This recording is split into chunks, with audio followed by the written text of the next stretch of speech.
Ninth class के 7वें अध्याय त्रिभुज की हमारी 7.1 प्रश्नावली समाप्त हो चुकी है। इस वीडियो में हम 7.2 जो अगली प्रश्नावली है हमारी उससे संबंधित कुछ प्रमेय है हमारी, उनको प्रूफ करेंगे। 7.2 में जो हमने पहले वीडियो में इस अध्याय की प्रॉपर्टीज समझाई थी, SSS, ASA और RHS, CPCT, तो इन सब का यूज़ तो होगा ही होगा, साथ में प्रमेय 1 और 2 का यूज़ भी होगा।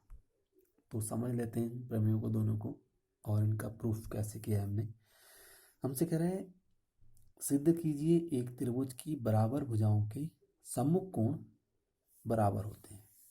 तो हमने अभी तो फिलहाल हम प्रूफ कर रहे हैं, लेकिन ध्यान रखना है अगर किसी त्रिभुज की भुजाएं बराबर हैं तो उनके सम्मुख कोण बराबर होंगे।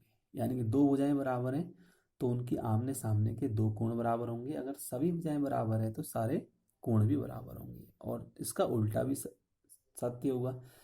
अगर सारे कोण बराबर हैं तो सारी भुजाएं बराबर होंगी, दो कोण बराबर हैं तो उनकी सम्मुख भुजाएं भी बराबर होंगी। तो प्रमेय नंबर 1 और 2 हमारे जस्ट अपोजिट हैं। इसमें हमसे क्या कह रहा है, सिद्ध कीजिए त्रिभुज की बराबर भुजाओं के सम्मुख कोण बराबर होते हैं। दूसरी प्रमेय हमने की है, कह रहा है किसी त्रिभुज की बराबर कोणों की सम्मुख भुजाएं बराबर होती है। जस्ट अपोजिट बात इसमें हमसे कही है। तो दोनों चीज़ें हमने ध्यान रखनी है और इन दोनों प्रमेयों का हम यूज 7.2 में करेंगे। तो समझ लेते हैं पहले प्रमेय संख्या 1 इसकी। हमें दिया होगा इसने एक ट्राइंगल ABC और बराबर भुजाएं हैं, यानी कि AB और AC बराबर है। प्रूफ क्या करना है हमने कि जो एंगल B है वो एंगल C के इक्वल है, क्योंकि AC के सामने का एंगल B होगा और AB के सामने का जो एंगल होगा वो C होगा। AB भुजा है हमारी, इस भुजा के सामने जो कोण बनेगा वो C बनेगा, और AC के सामने जो कोण बनेगा वो B बनेगा, और BC के सामने जो कोण बनेगा वो एंगल A होगा। इस बात को ध्यान रखना है। तो इसके लिए हमने रचना की है शीर्ष A, यानी कि यहाँ से सम्मुख भुजा BC पर हमने एक परपेंडिकुलर ड्रॉप किया AD, एक लंब खींचा। अब हमने ट्राइंगल ले लिए ABD और ACD में। हमें ABD और ACD में क्या पता है कि AB और AC बराबर है, दिया है हमें।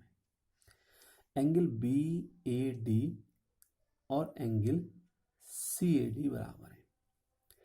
ये रचना से आया हुआ है, क्योंकि हमने क्या किया, जो AD है वो कोण A का समद्विभाजक है। ठीक, यहाँ हमने लिखा भी है कि शीर्ष A से सम्मुख भुजा पर लंब खींचा, या शीर्ष A से एक लंब समद्विभाजक खींचा। तो ऐसा अगर होगा तो BAD और CAD आपस में बराबर होंगे। यहाँ पर हम रचना से भी लिख सकते हैं। और लास्ट है हमारा AD बराबर AD, ये उभयनिष्ठ भुजा है।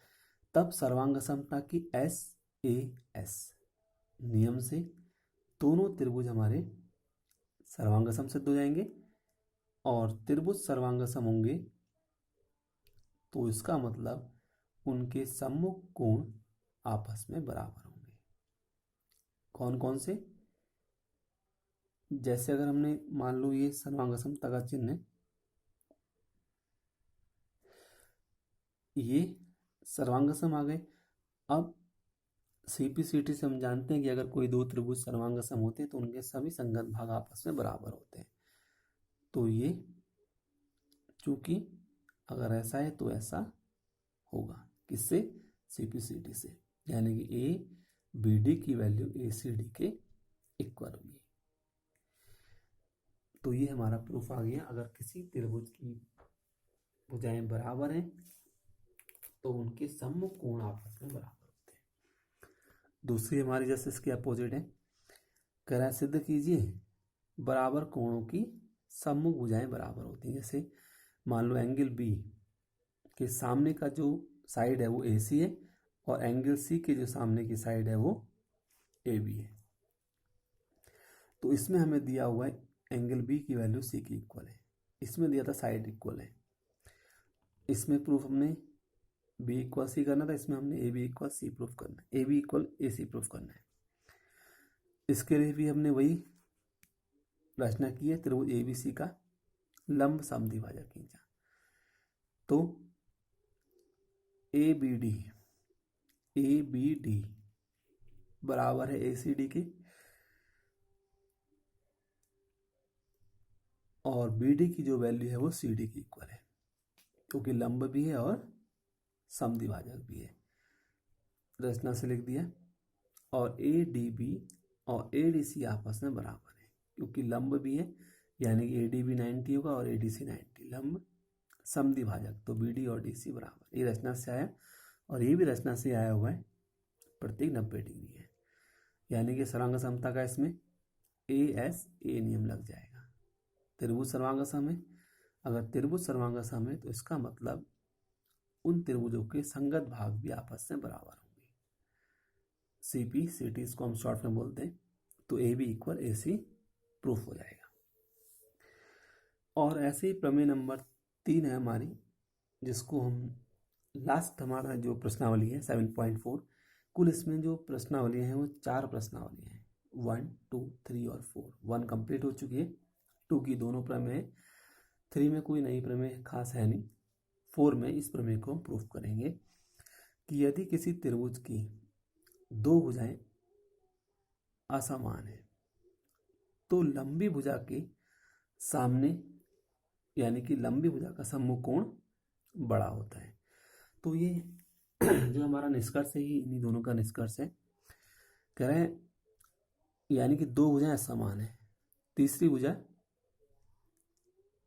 अगर लंबी है तो उसके सामने, यानी कि जो भुजा जो एंगल बड़ा है उसके सामने वाली जो साइड होगी वो सबसे बड़ी होगी।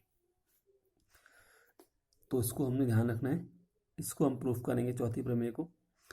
किसी त्रिभुज में बड़े कोण की सम्मुख भुजा बड़ी यानी कि लंबी होती है। जैसे त्रिभुज की कंडीशन यही होती है कि किसी भी त्रिभुज में त्रिभुज तभी संभव है जबकि उसकी 2 भुजाओं का योग सदैव तीसरी से बड़ा होगा, अन्यथा त्रिभुज बनना संभव नहीं है।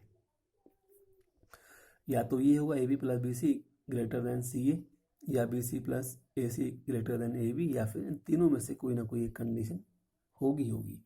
तो सिंपली हम ये कह सकते हैं कि त्रिभुज के संभव होने के लिए हमेशा उसकी 2 भुजाओं का योग सदैव ही तीसरी भुजा से बड़ा होगा। अब वो कोई सी भी हो सकती है। तो इसको हम जो हमारी लास्ट प्रश्नावली होगी उसमें हम इसको प्रूफ करेंगे। नेक्स्ट वीडियो में हम अब नेक्स्ट एक्सरसाइज की 7.2 प्रारंभ करेंगे।